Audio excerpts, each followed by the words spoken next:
விளங்கிட்டீங்களா? இந்த செய்தியை சொல்லி நான் முடிச்சுக்கிறேன். சார் அவங்களுக்கு முன்னால் பேசுறது இல்லை, அவங்களாம் பேச வேண்டியது இருக்குது, நேரம் ஆயிடுச்சு. இருந்தாலும் இந்த சரித்திரத்தை நான் அவங்களை நினைவுபடுத்துறதுக்காக சொல்கிறேன். இப்போ அவர் மாலிக் பல்க் அவங்க சொன்னாங்க, இதெல்லாம் என்ன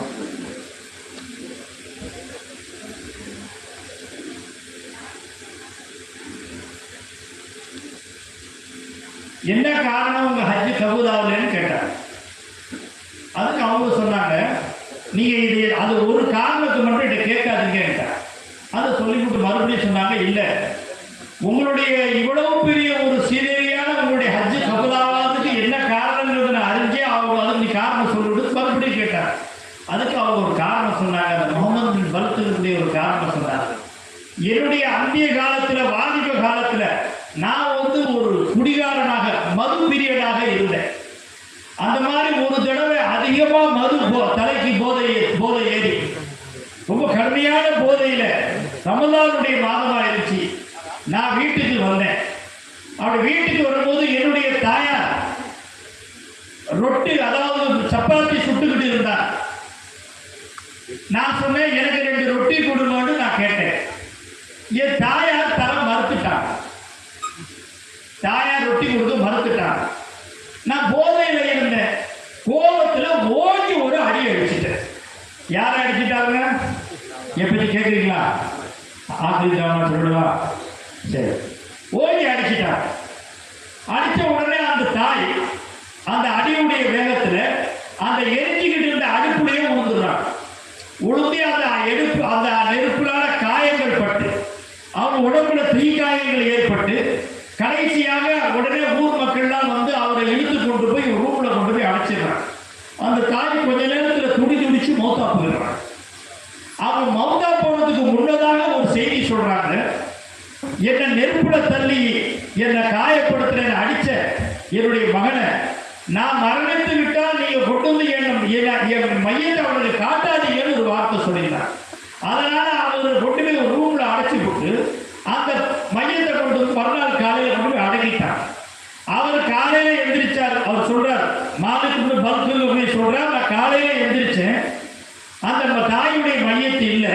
நான் தாயோட செய்தி கேட்டேன், என்ன ஆச்சுன்னு கேட்டேன். அவங்க செய்தி சொன்னாங்க, என் தாய் எங்கேன்னு கேட்டால் அவங்களை நாங்கள் அடக்கிட்டோம்னு சொன்னாங்க. எப்படி நீ அடக்குறீங்கன்னு நான் கேட்டேன். என் அனுமதி இல்லாமல் எப்படி அடக்குறீங்கன்னு நான் கேட்டேன். அதுக்கு அவங்க சொன்னாங்க, இந்த மாதிரி என் தாயார் என்னை சந்திக்கக்கூடாது என் மகன் என்று சொல்லியிருந்தாங்க, அதனால தான் அவங்கள்ட்ட நான் காட்டுன்னு சொன்னாங்க. அதனால நாங்கள் அடக்கிட்டோம் என்று அவங்க சொன்னாங்க என்று இந்த செய்தியை மாலிக் இப்னு தீனார் அவர்கள்ட்ட அந்த முகமது பல்குங்கிறவர் சொல்றார். இதை கேட்டதோடு மாலிக் இப்னு தீனார் கோவப்பட்டு, அநியாயக்காரன பெற்ற தாயை அடித்து நரகத்தில் உடக்குமா மன்னிப்பு தேவைன்னு சொல்லிட்டு ஓடி ஒரு அடி அடிச்சிடறார். அவர் அடியை வாங்கிக்கிட்டு அமைதி ஆகிடுறார். அதோட சொல்றாங்க, உனக்கு மன்னிப்பே கிடையாது, காலம் பூரா நீ இப்படியே தான் நரகத்துக்கு தான் போகணும்னு வந்துடுறாங்க. யாரும் மாலிக் இப்னு தீனார் வந்துடுறாங்க. வந்து அன்னைக்கு இரவு அவங்க தூங்கிடுறாங்க. அந்த இரவு முகமது ரசூலுல்லாஹ் கனவுல வந்துடுறாங்க. மாலிக் இப்னு தீனாருடைய கனவுல வந்து கேட்டாங்க, மாலிக் என்ன காரணம்? அந்த மனிதர் முகமது பின் பல்குடைய மன்னிப்பை மறுத்து அவரை நீங்கள் நோயிடப்படுத்துவதற்கு காரணம் என்ன என்பதாக பெருமானார் கனவுல கேட்கிறாங்க. அதை கேட்டு அந்த மாலிக் இப்னு தீனார் அவர்கள் சொல்லுவார், அல்லாஹ்வுடைய ரசூலே, என் தாயும் தந்தையும் உங்களுக்கு அர்ப்பணமாகட்டும். பெற்ற தாயை அடித்து நெருப்புல எரித்த இவனுக்கு மன்னிப்பான், எப்படி இவனுக்கு நான் மன்னிப்புக்கு துவா செய்ய முடியும்? இவன் சொன்ன அந்த செய்தியை கேட்டு ஆத்திரத்தில் நான் அடிச்சு விட்டு வந்துட்டேன். அந்த கோபத்துல தான் அவனை பத்துவா செஞ்சுட்டு வந்துட்டு அவனுக்கு மன்னிப்பே கிடையாது போயிட்டு சொல்லிட்டு நான் வந்துட்டேன் என்பதாக மாலிக் இப்னு தீனார் அவர்கள் ஹதரத் நபியுனா முஹம்மது ரசூலுல்லாஹ் ஸல்லல்லாஹு அலைஹி வஸல்லம் அவர்களிடத்தில் சொல்லும் பொழுது நபி ஸல்லல்லாஹு அலைஹி வஸல்லம் அவர்கள் சொன்னார்கள், மாலிக்கே, விஷயம் அப்படி அல்ல.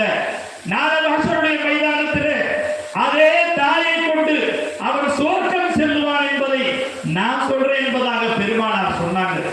அதை கேட்டுவிட்டு அந்த மாலிக் அவர்கள் கேட்டாங்க, யார் ரசூலுல்லாஹ், இவ்வளவு பெரிய துரோகம் செய்த அநியாயக்காரனுக்குமா மன்னிப்பு உண்டு? இவனை எப்படி அல்லாஹ் மன்னிப்பான் என்பதாக மாலிக் இப்னு தீனார் கேட்க பெருமானார் சொல்லுகிறார்கள், நாளை மஹ்ஷருடைய மைதானத்தில் ரப்புடைய சமூகத்தில் அல்லாஹ்வுடைய தீர்ப்பு நடக்கக்கூடிய அவருடைய ஆட்சியில் அவருடைய அதிகாரத்தில் அல்லாஹ் தஆலா கோர்ட்டில் இருக்கும் பொழுது அந்த கோர்ட்டில் அவன் சமர்ப்பிக்கப்படுவான். அல்லாஹ் தஆலா தீர்ப்பு வழங்கக்கூடியவனாக இருக்கக்கூடிய ரப்பல் ஆலமீன் அவனுக்கு நரகத்தை அல்லாஹ் தீர்ப்பு செய்து விடுவான். அந்த மாலிக் இப்னு முஹம்மது இப்னு பல்க் என்று சொல்லக்கூடியவர்களுக்கு நரகத்தை அல்லாஹ் தீர்ப்பு செய்து விடுவான். அவர் அந்த வேதனையில் அவர் நரகம் செல்லுவார். நரகத்திற்கு செல்லும் பொழுது அவர் திரும்பி திரும்பி தன்னுடைய பெற்ற தாயை பார்த்தவராக செல்வார். திரும்பி திரும்பி அந்த தாயை பார்த்து கொண்டே செல்வார். அதை கண்ட அந்த தாய் சொல்லுவார், மகனே, நீ எனக்கு கொடுத்த தண்டனைக்காக வேண்டி அல்லாஹ் உனக்கு சரியான தண்டனை கொடுத்துட்டான்னு சொல்லுவார். அதை கேட்ட மகன் சொல்லுவார், தாயே, உன்னை நான் துன்புறுத்ததற்காக வேண்டி என்னை அல்லாஹ் தஆலா நரக நெருப்புல எரிக்கிறதுக்கு சம்மதிச்சுட்டார், தீர்ப்பளிச்சுட்டார். இப்ப நான் நரக நெருப்புல எரிய போறேன். நான் இந்த தீர்ப்பை நான் ஏற்றுக்கொண்டேன். இருந்தாலும் உன்னை பார்த்ததுடைய நோக்கம் இந்த நரக நெருப்புல இப்ப நான் உன்னை எரிஞ்சுக்கிறேன், அந்த தீர்ப்பை நான் ஏற்றுக்கிட்டேன். இப்பவாவது நீ என்ன மன்னிச்சிட அப்படின்னு அர்த்தம். என்ன நரகத்தை விட்டு காப்பாத்தினேங்கிறதுக்காக நான் உன்னை கேட்கல, என்ன நரகத்துக்கு போய்க்கிறேன் என்று அந்த மகன் சொல்லுவான். அதை கேட்ட அந்த தாய் உடனே நம்முடைய சமூகத்தில் முத்தவஜாய் சொல்லுவார், யா அல்லாஹ், என்னுடைய மகன் எனக்கு செய்த அந்த துன்பத்திற்கு அவன் மகப்பிரத்தை மன்னிப்பு தேடிவிட்டான், அவனை மன்னித்து கருணை காட்டு என்பதாக அந்த தாய் சொல்வாள். அந்த தாயுடைய துஆவுக்காக வேண்டி மறுபடியும் அல்லாஹ் தஆலா அவனை சுவர்க்கத்துக்கு அனுப்பி விடுவான் என்பதாக நபியுனா முஹம்மது ரசூலுல்லாஹி ஸல்லல்லாஹு அலைஹி வஸல்லம் சொல்லுகிறார்கள் என்று சொன்னால், தோழர்களை நாம் பார்க்கணும். நாம மௌலாவை எங்க தேடுறது? எத்தனையோ குடும்பங்கள்ல வீடுகள்ல பார்க்கணும். இன்னைக்கு ஒருத்தர் எனக்கு போன் பண்ணார், அது இங்க வரவேற்கிறதுக்காக போன அவருக்கு அதுக்கு பிறகுதான் என் பயானே மாறி. நான் பயானம் செய்ய நினைச்சது வேற. அதற்கு பிறகுதான் அவர் ஒரு ஆலிம், ஒரு பாக்கவி, ஒரு பெரிய ஆலிமான மனிதர். அவர் எனக்கு போன் பண்ணி சொல்லுகிறார், என்னுடைய தாய்க்கு தந்தைக்கும் எனக்கும் மத்தியிலே தொடர்பு இல்லாமல் என்னை நான் என் மனைவியோடு தனிமையிலே வந்து வாழ்ந்து கொண்டிருக்கிறேன். என் தாய் தாப்பனோடு எனக்கு தொடர்பு இல்லாமல் ஆகிவிட்டது என்பதாக அவர் சொன்னார். நான் அவருக்கு புத்தி சொன்னேன். என்ன காரணம் என்று கேட்டேன். என்னுடைய மனைவிக்கும் என்னுடைய தாயாருக்கும் ஒத்து வரவில்லை. என்னுடைய மனைவியுடைய என் கூட பிறந்த என்னுடைய அக்காவுக்கும் என் மனைவிக்கு ஒத்து வரவில்லை. உங்க அக்காண்டா யாருன்னு தெரியும், நாத்தனான்னு சொல்லுவாங்க. அந்த நாத்தனாங்கிறது இப்ப ரொம்ப ஆபத்து. ஒரு காலத்துல வந்து மாமியார் தான் பயப்படணும். மாமியா எப்படின்னு தான் கேட்பாங்க. இப்ப மாமியாவுக்கு மேல ஒரு படி நாத்தனா. இப்ப இன்னும் உச்சகட்டமா மாமனார வந்துட்டார், அதுல பங்கு பண்ணிட்டார். ஒரு காலத்துல மாமியா மட்டும்தான் பயம். தோழர்களை நான் எதுக்கு சொல்ல வர செய்தி சொன்னா, நாம மௌலாவுக்கு எங்கேயோ தேடிக்கிட்டு இருக்கோம். சப்புலா கருணை கடலாளர் அப்துல் ஆலமீன் சொல்லும் பொழுது, ஹமலத்து உம்முஹு குர்ஹா, ஒரு தாயோட வயிற்றுல சுமக்கும் போது கஷ்டப்பட்டா, ஒரு வலாத்து குர்ஹா, உன்னை பெக்கும் போது கஷ்டப்பட்டான்னு சொல்றாரு. அந்த தாயில மௌலாவை பாரு. அந்த தாயில மௌலாவை பார்க்காம நீ வெளியில போய் என்ன மௌலாவை பார்த்தாலும், எத்தனை இடத்துல மௌலாவை பார்த்தாலும், நாளைக்கு உன் தாய் அல்லாஹ்வுடைய கோர்ட்ல உனக்கு அகைன்ஸ்டாக உனக்கு எதிர்ப்பாக வந்து நின்றால் நிச்சயமாக நீ எங்க மௌலாவை பார்த்ததும் வேலைக்கு வராது. ஒரு சரித்திரம் ஞாபகம். ஒரு மனுஷன் காட்டுல இருந்தான். யாராவது பெரிய தௌஹீத்வாதி, தௌஹீத்வாதியே ஏதாவது அல்லாஹ் மீது முழு நம்பிக்கையுள்ள தவக்குலுடையவன். அவன் காட்டுல இருக்கிறான், ஒரு மரத்துக்கு கீழே உட்கார்ந்துக்கிறான். அப்போ ஒரு மனிதன் தலை தெரிஞ்சு முடியாதான் வேகமா ஓடி வரான். அவன் வரும்போது சொல்றான், அந்த மரத்துக்கு கீழே உட்கார்ந்துட்டு அந்த மனுஷனை பார்த்து சொன்னா, இந்தப்பா ஒரு யானை ஒன்று துரத்துக்கிட்டு வருது, இலையில யாரு கண்டாலும் தூக்கி போட்டு மிதிச்சிருது, சீக்கிரமா உயிரை காப்பாற்றி எந்திரிச்சு ஓடு என்று சொல்லி நிக்காம அதை சொல்லிக்கிட்டு ஓடிக்கிட்டு இருக்கிறோம். விழுந்துங்களா? அவன் போயிட்டான். அப்ப இவர் தௌஹீத்வாதி. நான் யாரு தெரியுமா? நான் எவ்வளவு பெரிய தௌஹீத்வாதி தெரியுமா? எத்தனை பேர் சைக்கிட்ட முறியீடு வாங்கியிருக்கு தெரியுமா? அப்படின்னு அகராதி பேசிருக்கான். அந்த யானை அங்கேயிருந்து வந்துச்சு.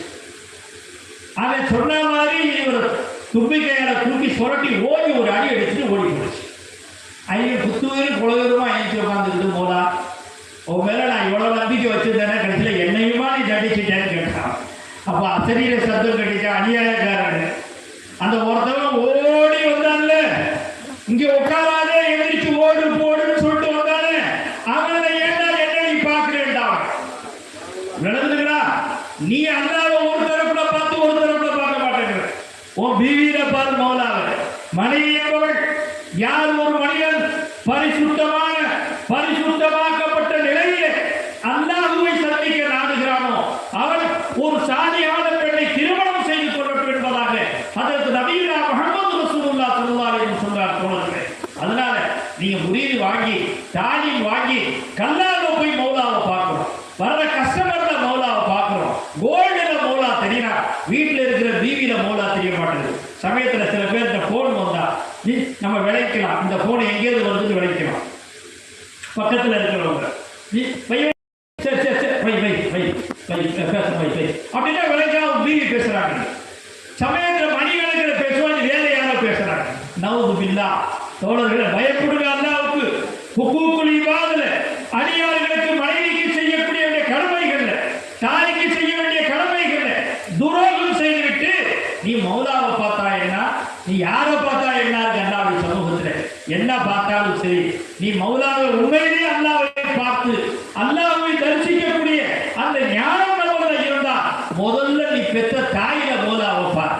உன்னை பெற்றெடுத்து வளர்த்த உன்னுடைய தந்தையில மௌலாவை பார். உனக்கு எல்லாத்தையும் விட்டு உதறி விட்டு நீனே கெதி என்று உன் காதலில வந்து கிடக்கிறான உன் மனைவியில மௌலாவை பார். இப்ப காலம் எப்படி போடுச்சு? நீண்டா நெடுஞ்ச ஒரு குடிச்சா குட்டி சோறு என்பதாக ஒரு சாஞ்சா கொடுக்க தாய் தாப்ப கூட சாய்ந்து மனைவிகளுக்கு துரோகம் செய்யறான். அந்த மனைவி கூட சாய்ந்து தாய் தந்தையர்களுக்கு துரோகம் செய்யறான். இது ஈமானுக்கு அடையாளம் இல்லை. ஈமான் என்பது தோழர்களே இருவர்களுக்கு மத்தியிலே நியாயமாக நேர்மையாக நடப்பதற்கு பேர் ஈமான். அதனால நாம முரீது வாங்குவதை நோக்கம் என்ன? ஒவ்வொரு சிருஷ்டியிலும் ஒவ்வொரு வஸ்துவிலும் ஹக்கை தரிசிப்பது, அல்லாஹ்வை தரிசிப்பது காக வேண்டித்தான் நம்ம பையத்து வாங்கணும். பையத்து வாங்கி வீட்டிலேயே ஹக்கை தரிசிக்காம வெளியில போய் தரிசிக்க வேண்டிய அவசியம் இந்த தோழரை எதுக்கு சொல்றேன்? சில பேர் காட்டுல போய் அல்லாஹ்வை தரிசிக்கிறார். அல்லாஹ் காட்டு வாசிக்கல. வீட்டுல ஒரு மனைவி கூட அல்லாஹ் இருக்கிறான். ஓ பீவிக்குரிய சேர்க்கிறாங்க சொல்லுவாங்க. முரீது வாங்கிட்டு பீச்சில் போய் உட்காந்துக்கிறான். விளங்குறீங்களா? பீச்சில் உட்காந்துக்கிட்டு இந்த போற வர்ற குழந்தை பார்த்துக்கலாம். சுபஹானல்லாஹ் வா மௌலாவை பார். சர்க்கார் சொன்னாங்க ஆர்காட் ஜோட்டாவில் அந்த அடிப்பா खबर இல்லை. அந்நிய பொம்பளையில சுஹூது செய்வது ஹராம். ஹராமே சுஹூது கரனா ஹராம் है. ஹராமே சுஹூது செய்யாதே. வீட்ல போ, ஓ மனைவியில பாரு மௌலா இருக்கிறா, ஓ தாயில பாரு மௌலா இருக்கிறா, ஓ சகோதரியில பாரு மௌலா இருக்கிறா, நீ பெத்த பிள்ளையில பாரு மௌலா இருக்கிறா. அதை விட்டு பீச்சில் போய் உட்காந்து அந்நிய பொம்பளையில மௌலாவை பார்க்கிறேன். தோழர்களை நான் எதுக்கு சொல்றேன்? சில செய்திகள் காதுல வருது, மனசு கவலையா இருக்கு, மனசு வருத்தமா இருக்கு. இந்த செய்தி ஹைதராபாத் வரைக்கும் போவாது, அதனால அவங்க பேச மாட்டாங்க. நமக்கு செய்தி வந்ததுனால நான் சொல்றேன், அல்லாஹ்வுக்காக உங்களுடைய ஆத்மாக்கு மீது கருணை காட்டுங்க. எந்த நோக்கத்திற்காக வேண்டி ஷேக்குமார்களுடைய கரங்களை பற்றினமோ அந்த நோக்கங்களை அடைவதற்கு ஆசைப்படுங்க. ஒரே ஒரு ஹதீஸ் ஞாபகம் வந்துச்சு, அதை சொல்லிட்டா நல்லா இருக்கும் நான் நினைக்கிறேன்.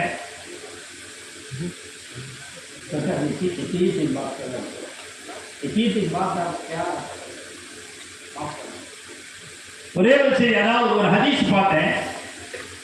இன்னல்லாஹ லா யூதி நிச்சயமாக அல்லாஹு தஆலா இன்னல்லாஹ யூதி மால யுஹிப்பு மன் யுஹிப்பு வமன் லா யுஹிப்பு. துனியாவுக்கு போகிற காசு பணம் இது அல்லாஹ் தஆலா யாரை நேசிக்கிறவங்களுக்கும் கொடுப்பானா, நேசிக்காதவங்களுக்கும் கொடுப்பேன்.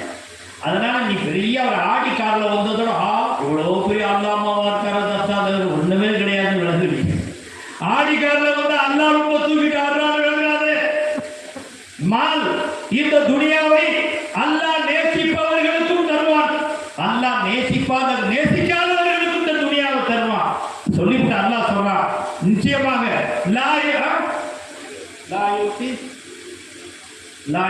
ஈமான் இல்லா மன் அஹப்ப வலா யுத்தில் ஈமான இல்லா மன் அஹப்ப.